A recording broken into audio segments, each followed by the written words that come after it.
स्वामी जी, ज्यादा वजन होने से भी मांसपेशियों के फंक्शन में बहुत दिक्कत आती है, क्योंकि फिर इसके फंक्शन में ज्यादा ऑक्सीजन की जरूरत भी पड़ती है और जब ये प्रॉपर ऑक्सीजन नहीं मिलती है तो धीरे धीरे मांसपेशियां कमजोर होने लगती है।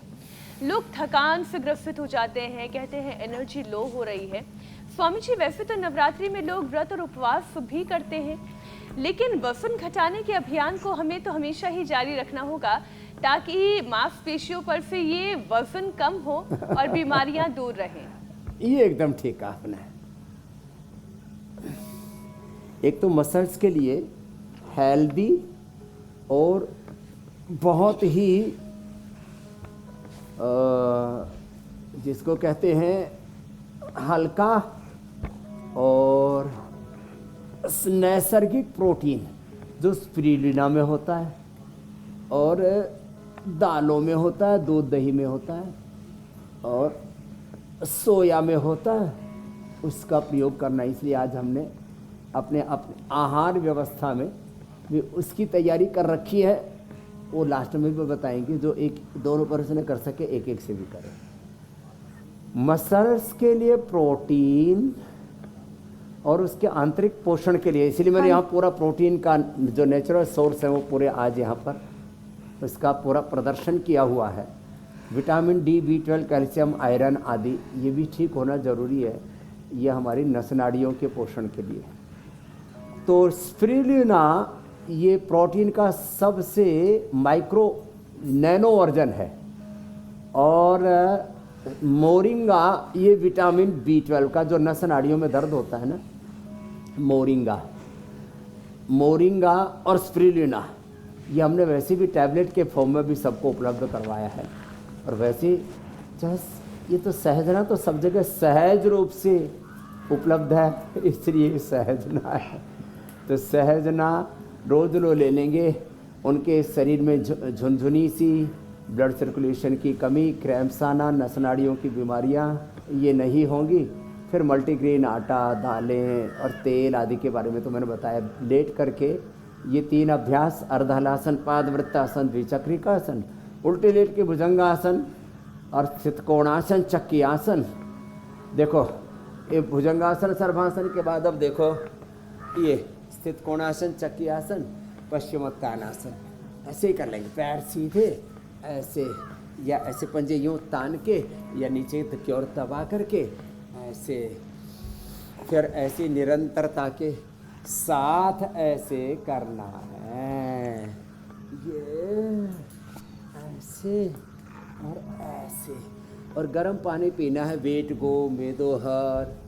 और हम तो नारियल के पानी पे, नींबू पानी पे, लौकी पेठी के जूस पे, वाटरमेलन पे उपवास और करा देते हैं। किसी को जब शरीर में ज़्यादा वात और का प्रकोप ना हो तो फिर उसको वो खिला देते हैं अनानास, पाइनएप्पल। ऐसे ये स्थित कोणासन, चक्की आसन थोड़ा लगातार करवाते हैं। कुछ लोग थोड़ा सा करके ना फिर बैठ जाते हैं, ऐसा नहीं होना चाहिए, निरंतरता के साथ हो। हाँ ये बेटियों, ये सेव बचा के रख लेना, बाद में खा लेना, है ना। हाँ अभी तो खीर खा लो, हलवा खा लो और पापड़ खा लो, चने खा लो केला और बग्गू गोसा।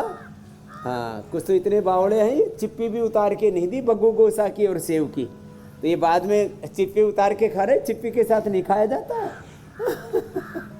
हाँ चलो ऐसे करो।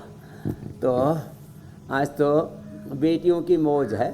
हाँ ऐसे ये ऐसे, और फिर वेग पूर्वक भस्त्रिका का भी करते हैं ना। कुछ कहते हैं जो हमसे तो हिलाई डोला नहीं जा रहा।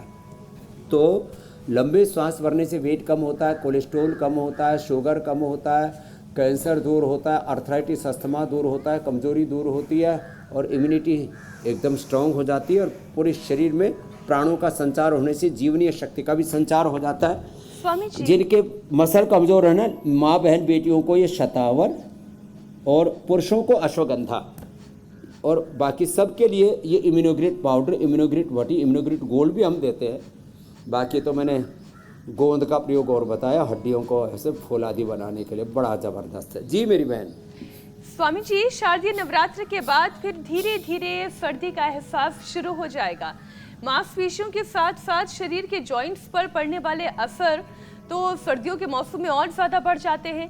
जिन्हें कभी कोई हल्की फुल्की चोट भी बचपन में लगी हो तो फिर वो बड़े दर्द की तरह बनकर उभरती है जब मौसम सर्दियों का होता है।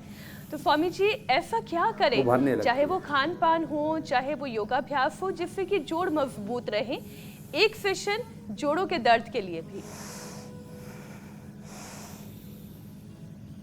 तो देखो, एक तो मैंने सूक्ष्म व्यायाम का बताया, ये तो अभ्यास करने ही करने। जिस जॉइंट में ज़्यादा पेन हो, जहाँ गति होगी वहाँ शक्ति पैदा होगी, ब्लड का सर्कुलेशन अच्छा होगा। जिस भी जॉइंट में, कोहनी में दर्द है, कोहनी की एक्सरसाइज, कंधे में दर्द है, कंधे की एक्सरसाइज, घुटने में दर्द है तो ये घुटने की एक्सरसाइज। और देखो, ये बताते बताते मेरे सामने आ गए मेथी, अंकुरित मेथी, ये बड़ी ज़बरदस्त है। और अंकुरित मेथी के साथ इसमें तो मूंग भी हमने डाल दिया, अंकुरित मेथी। और ये जो ड्राई फ्रूट्स है ना, इनको भिगो के देते हैं। एक तो इनकी गुणवत्ता बढ़ जाती है, इनकी तीक्ष्णता घट जाती है, और सच में ये बड़े अच्छे हैं। तो एक तो देखो, ये घुटनों के लिए ऐसे ऐसे, टखनों के लिए ऐसे ऐसे सूक्ष्म व्यायाम करें। दही छाछ ने बचा, टमाटर ना लें। एलोवेरा, गिलोय, पारिजात, निर्गुंडी, सहजना, और रेडीमेड में पिरानिल गोल्ड, ऑर्थोग्रिड। खाने के बाद अश्वगंधा, अश्वशिला, योगराज, महायोगराज, सिंहनाथ, गुगुल, आमवातारी रस ज़्यादा दर्द होने पर उसको भी देते हैं। और जो इतना भी ना कर पाएँ तो जितना कर पाएँ उतना कर लें। भस्त्रिका, कपालभाति, अनुलोम विलोम अवश्य करें।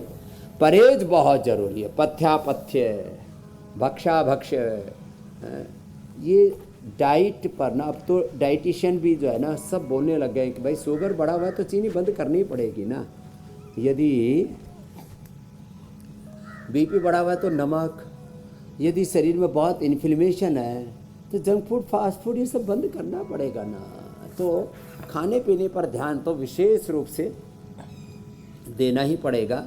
और जब ऐसा ध्यान देंगे, और हाँ, कब्ज बिल्कुल ना होने दें जी। कब्ज ना हो इसके लिए त्रिफला चूर्ण, बहुत ज़्यादा सख्त कोठा है तो शुद्धि चूर्ण, सामान्य रूप से बच्चों को और नाजुक प्रकृति वालों को अभयारिष्ट। जितना ज़्यादा कब्ज होता है उतना ज़्यादा वात बढ़ता है। जितना आप दौड़ते नहीं हैं या खेलते नहीं हैं, ब्रीदिंग एक्सरसाइज नहीं करते हैं, उतना कफ रोग। और जितना तीखे तले हुए पदार्थ ज़्यादा खाते हैं, ओवर ईटिंग करते हैं, उतना फिर पित्त रोग ज़्यादा बढ़ता है।